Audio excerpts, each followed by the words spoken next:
하루 20분 성경 읽기 유진 피터슨의 메시지 성경. 오늘은 제 198일 차로 고린도후서 1장부터 시작합니다. 고린도후서 1장.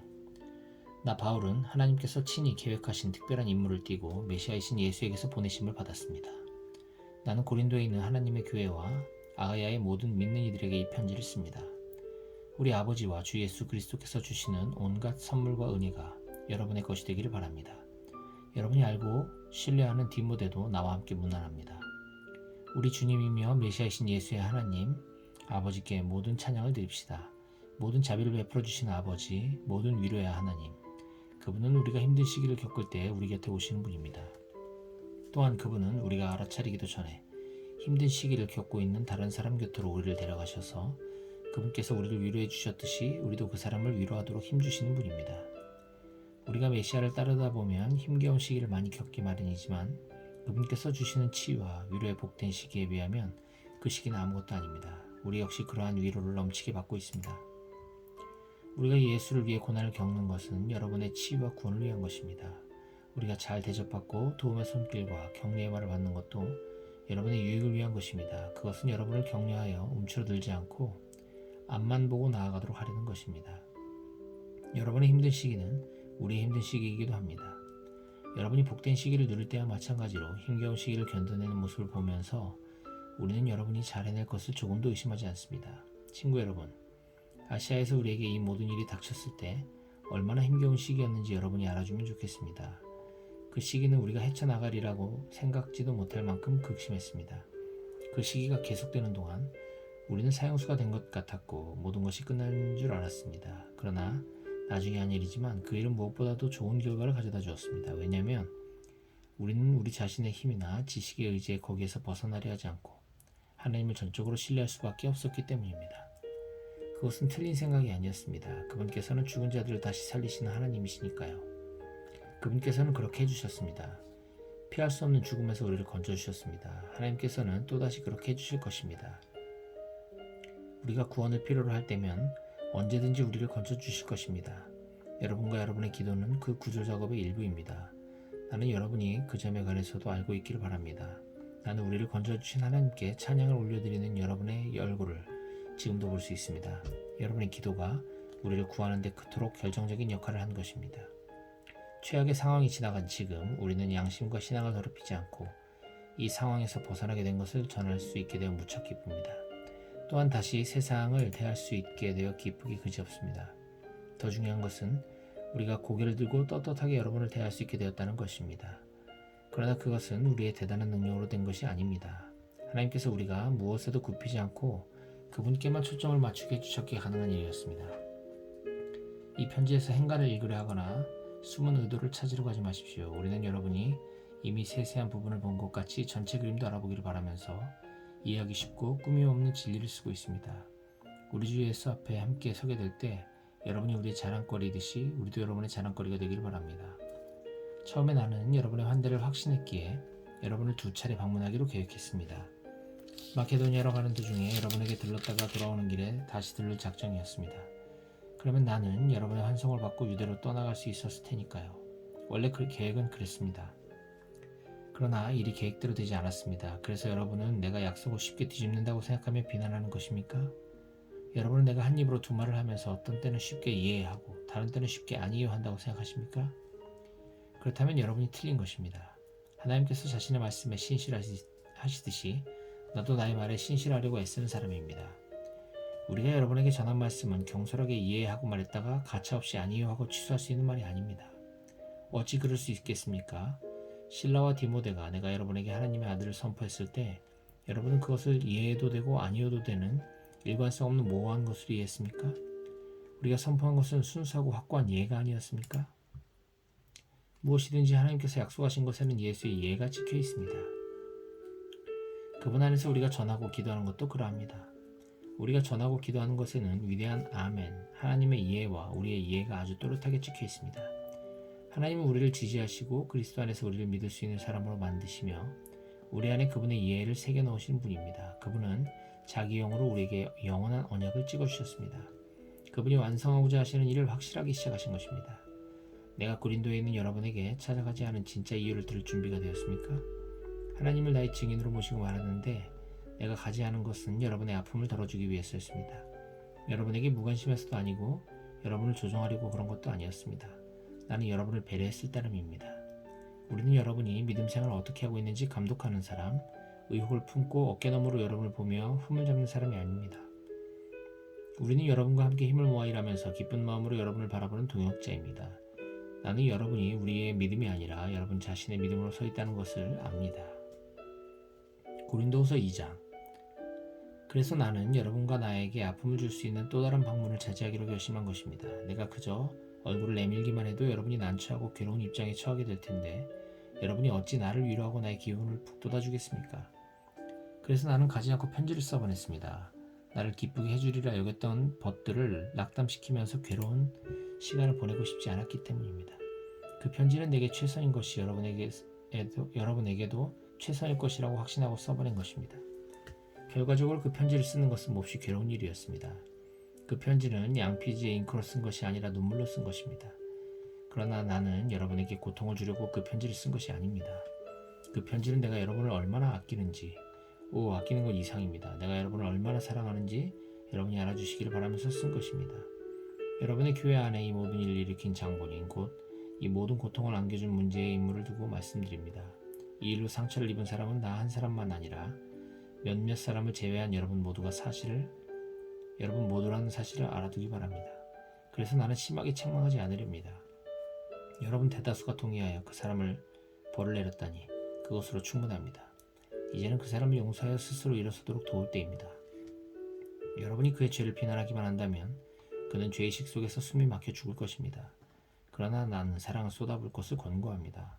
내 편지의 초점은 그 사람을 처벌하는 데 있지 않고 여러분에게 교회를 건강하게 하는 책임을 지으려는 데 있습니다. 그러므로 여러분이 그를 용서하면 나도 그를 용서하겠습니다. 내가 개인적인 원한의 목록을 지니고 다닌다고 생각하지 마십시오. 그리스도께서 우리와 함께 하시고 우리를 인도하시듯이 나도 용서하는 여러분과 행동을 함께 하겠습니다. 어쨌든 우리는 부지 중에라도 사탄이 더 많은 해를 끼칠 틈을 주지 않을 것입니다. 우리는 사탄의 교활한 책략을 잘 알고 있습니다. 내가 메시아의 메시지를 선포하려고 들어와에 이르러 보니 이미 문이 활짝 열려 있었습니다. 하나님께서 문을 열어두신 것입니다. 나는 그저 그 문을 통과하기만 하면 되었습니다. 그러나 여러분의 소식을 가지고 나를 기다리고 있던 디도를 만나지 못해서 나는 마음을 놓지 못했습니다. 여러분을 걱정한 나는 그곳을 떠나 마케도니아로 갔습니다. 디도를 만나 여러분에 관한 든든한 소식을 듣기 위해서였습니다. 그리고 감사하게도 여러분의 소식을 들었습니다. 하나님께서는 메시아 곧 그리스도 안에서 우리를 이리저리 데리고 다니시면서 끊임없이 계속되는 개선 행진에 참여시키고 계십니다. 그분은 우리를 통해 그리스도를 아는 지식을 제시하십니다. 우리가 가는 곳마다 사람들은 고상한 향기를 들이마십니다. 그리스도로 인해 우리가 하나님께 달콤한 향기를 피워올리면 구원의 길에 들어선 사람들은 그 향기를 맡고 알아봅니다. 그 향기는 생명을 드러내는 향기입니다. 그러나 멸망의 길에 들어선 사람들은 우리를 썩은 시체에서 나는 악취처럼 대합니다. 이것은 엄청난 책임입니다. 이 책임을 떠맡을 역량이 되는 사람이 누구이겠습니까? 아무도 없을 것입니다. 그러나 적어도 우리는 하나님의 말씀을 가져다가 거기에 물을 타서 거리로 나가 값싸게 파는 일을 하지 않습니다. 우리는 그리스도가 보신 앞에서 말합니다. 하나님께서 우리 얼굴을 보고 계십니다. 우리는 하나님에게서 할 말을 직접 받아서 할 수 있는 한 정직하게 전합니다. 고린도후서 3장. 우리가 자화자찬하는 것처럼 들립니까? 신임장을 받았다고 주장하면서 우리의 권한을 옹호하는 것으로 들립니까? 글쎄요, 그렇지 않습니다. 우리는 여러분에게 내보일 추천서나 여러분에게서 받을 추천서가 필요 없는 사람입니다. 여러분 자신이야말로 우리가 필요로 하는 추천서의 전부입니다. 여러분의 참된 삶이야말로 누구나 보고 읽을 수 있는 편지입니다. 그리스도께서 친히 그 편지를 쓰셨습니다. 그 편지는 잉크로 쓰신 것이 아니라 살아계신 하나님의 영으로 쓰신 것입니다. 그 편지는 돌에 새긴 것이 아니라 사람의 삶에 새긴 것입니다. 그리고 우리는 그 편지를 전하는 사람입니다. 우리는 이것을 전적으로 확신합니다. 그리스도께서 하나님을 위해 친히 쓰신 여러분이야말로 우리의 추천서입니다. 우리 같으면 이런 추천서를 쓸 생각도 하지 못했을 것입니다. 하나님만이 그러한 추천서를 쓰실 수 있습니다. 그분의 추천서가 우리에게 권한을 주어 우리가 이렇게 새로운 행동 계획을 실행에 옮기고 있는 것입니다.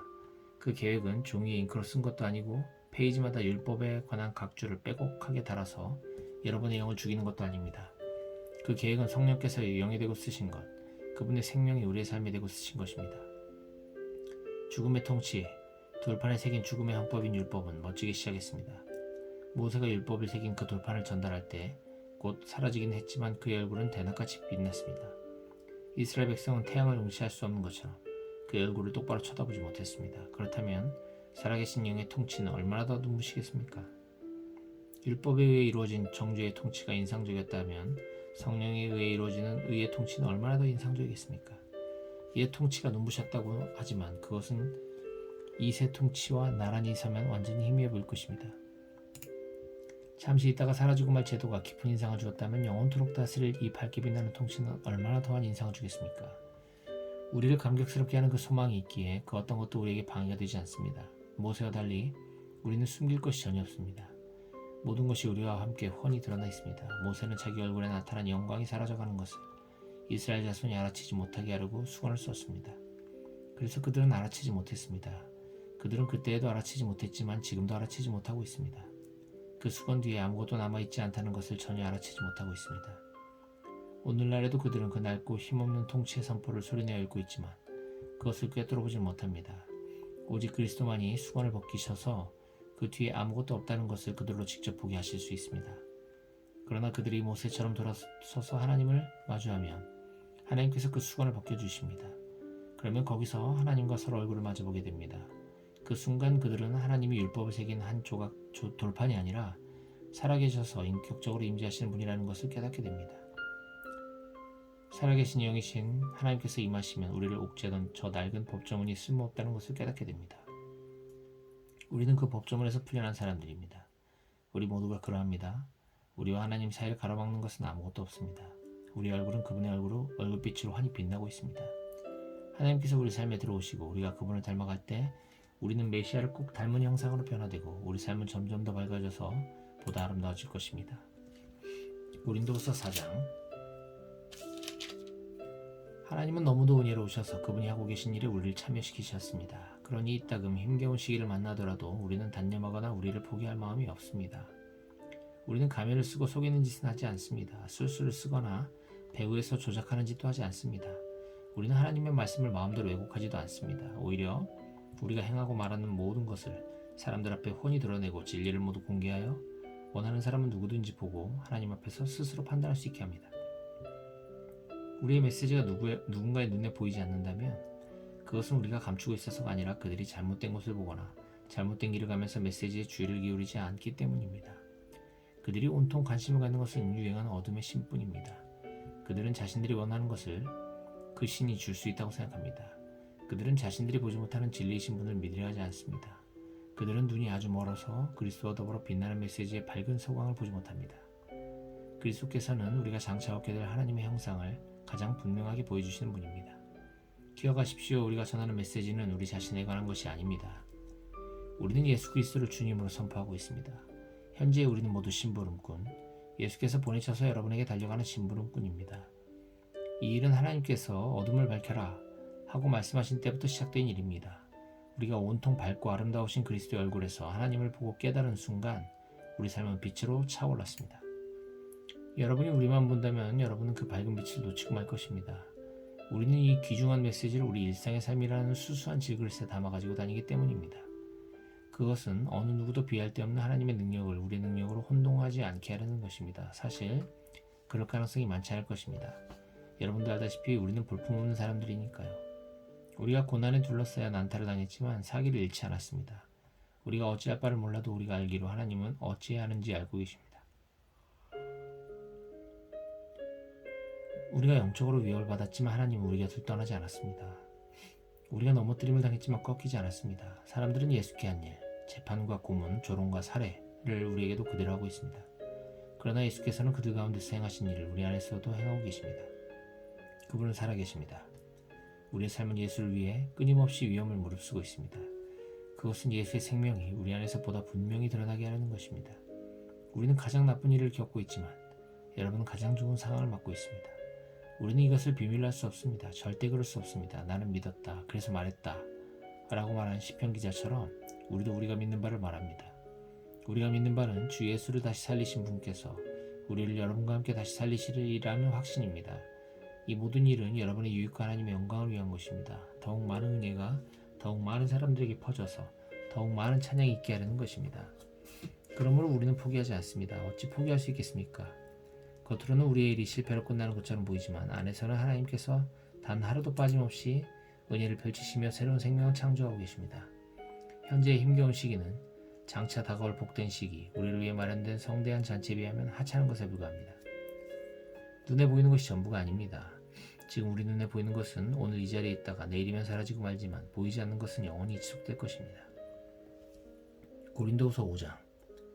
예컨대 우리의 몸이 장막처럼 무너져 내리면 하늘에 있는 부활의 몸, 사람의 손으로 지은 몸이 아니라 하나님께서 지으신 몸이 대신하리라는 것을 우리가 압니다.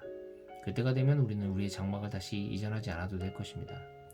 이따금 우리는 장막을 이전하고 싶어 견딜 수 없을 때가 있습니다. 그럴 때면 우리는 좌절하며 울부짖기도 합니다. 장차 다가올 삶에 비하면 현재 삶의 조건은 가구 하나 빛이 되어 있지 않은 오두막에 잠시 체류하는 것처럼 보입니다. 우리는 그런 삶에 지쳤습니다. 그 이유는 우리가 참된 것, 우리의 참된 집, 우리의 부활한 몸을 어렴풋하게나마 보았기 때문입니다. 하나님의 영은 우리의 식욕을 돋우셔서 장차 다가올 것을 맛보게 하십니다. 그분은 우리 마음속에 천국을 조금 넣어두셔서 우리가 천국보다 못한 것에 만족하는 일이 없게 하십니다. 우리는 그 천국을 기대함으로 아주 힘차게 살아갑니다. 여러분은 우리가 고개를 떨어뜨리거나 꾸물거리는 모습을 볼 수 없을 것입니다. 현재 답답한 상황도 우리를 넘어뜨릴 수 없습니다. 그것은 장차 다가올 풍성한 삶의 조건을 상기시킬 뿐입니다. 우리가 믿지만 아직 눈에 보이지 않는 것, 바로 그것이 우리를 전진하게 합니다. 여러분은 길에 패인 홈이나 길바닥에 널린 돌멩이들이 우리를 방해할 것이라고 생각합니까? 때가 되면 우리는 나그네 삶을 끝내고 본향으로 돌아갈 채비를 갖추게 될 것입니다. 그러나 나그네 삶이나 본향으로 돌아가는 것이 핵심은 아닙니다. 하나님을 진심으로 기쁘시게 드리는 것이 핵심입니다. 어떤 처지에 있더라도 우리가 하려고 하는 일은 그것입니다. 조만간 우리는 우리의 처지와 관계없이 하나님을 대면하여 뵙게 될 것입니다. 우리는 그리스도 앞에 나아가 선한 행위든 악한 행위든 우리가 행한 일에 마땅한 결과를 받게 될 것입니다. 그 사실이 우리를 깨어있게 하는 것을 여러분은 확신해도 좋습니다. 우리 모두가 장차 그 심판의 자리에 서게 될 것입니다. 그것을 아는 것은 결코 가볍게 여길 일이 아닙니다. 그런 이유로 우리는 만나는 모든 사람을 위해 긴박하게 일하면서 그들이 하나님을 대면할 수 있도록 준비시키고 있습니다. 우리가 이 일을 얼마나 잘 하는지는 하나님만이 아시겠지만 우리가 얼마나 깊고 얼마나 많이 마음을 쓰는지는 여러분이 알아주셨으면 합니다. 우리가 이렇게 말하는 것은 여러분에게 우리를 내세우려는 것이 아닙니다. 다만 많은 사람들처럼 여러분 앞에서만 친절하게 대하는 것이 아니라 여러분과 한편이 되는 것이 여러분의 기분을 좋게 하고 나아가 여러분을 자랑스럽게 해줄 것이라고 생각했던 것입니다. 내가 미친 사람처럼 행동했다면 여러분은 하나님을 위해서 그렇게 한 것이고 내가 지나칠 정도로 신중하게 처신했다면 여러분을 위해서 그렇게 한 것입니다. 그리스도의 사랑이 나를 그 같은 극단으로 치우치겠습니다. 우리가 하는 모든 일의 처음과 끝을 결정하는 것은 다름 아닌 그분의 사랑입니다. 우리 사역의 변치 않은 결심이자 중심은 한 사람 곧 예수 그리스도께서 우리 모두를 위해 죽으셨다는 것입니다. 그 사실이 모든 사람으로 하여금 한 배를 타게 합니다. 그분은 모든 사람으로 하여금 그분의 죽음에 들어가게 하셔서 그들로 그분의 생명과 부활의 삶과 자기 마음대로 살았던 삶보다 훨씬 나은 삶에 들어가게 하셨습니다. 우리가 사람을 소유나 외모로 평가하지 않은 것은 그 같은 결심 때문입니다. 여러분도 알다시피 우리는 일찍이 메시아를 그런 식으로 잘못 바라보았습니다.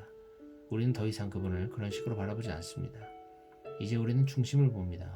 우리가 보는 것은 누구든지 메시아와 연합하면 새로운 출발할 수 있고 새롭게 창조될 수 있다는 것입니다. 옛 삶이 지나가고 새로운 삶이 싹 트는 것입니다. 보십시오. 이 모든 것은 우리와 가족관계를 맺으시고 우리 각자를 부르셔서 서로 가족관계를 맺게 하신 하나님께로부터 옵니다. 하나님께서는 메시아를 통해 이 세상을 그분과 화해시키셨고 죄를 용서하심으로 이 세상이 새로운 출발하게 하셨습니다. 하나님께서는 그분이 지금 하고 계신 일을 모든 사람에게 알리는 임무를 우리에게 맡기셨습니다. 우리는 그리스도의 대사입니다. 하나님께서는 우리를 쓰셔서 다툼을 버리고 서로의 관계를 바로잡으시는 하나님의 일에 참여하라고 사람들을 설득하게 하십니다.